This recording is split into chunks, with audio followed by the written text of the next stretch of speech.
I'm Bob Walmsley, President of Tailwind Strategies, and I'm here to spend a couple of minutes talking about why B2B buying and selling cycles are now so incredibly out of sync.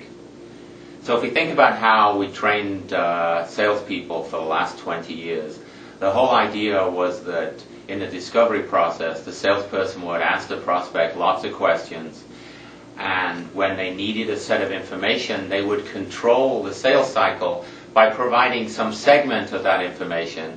But if they wanted further information, they may perhaps ask in return for a set of information themselves about how the paper process may work.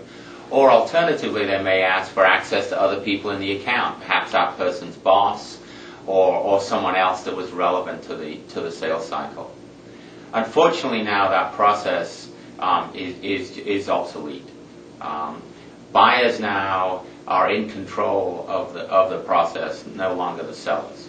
So a buyer, if they're typically researching a topic, will put that term into Google, they'll end up on a website, and then they'll start researching that information. They'll look through the website, maybe they'll download some information, and then they'll consume that content and then come back perhaps a few days later to educate themselves further, perhaps look at a competitor's website, an industry website, but generally they're educating themselves significantly without the salesperson even being aware that a sales cycle is occurring.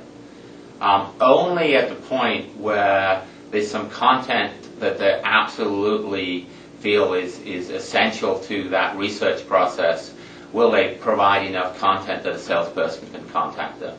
And even if they do provide that information, many times they won't actually want to be contacted by a salesperson.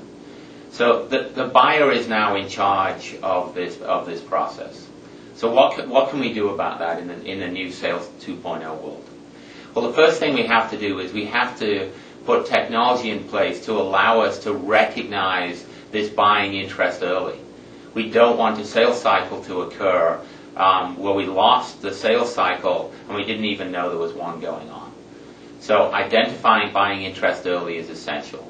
Second thing we need to do then is respond to that buying interest in a high-quality, value-add fashion, but in real time. Buyers now have reduced attention spans, and we must immediately respond to their needs, but that need needs to be that response needs to be of very high quality. So the competitor now for a salesperson in this whole cycle is typically their own website. So a salesperson needs to be able to provide more content and be perceived as adding more value than their own website.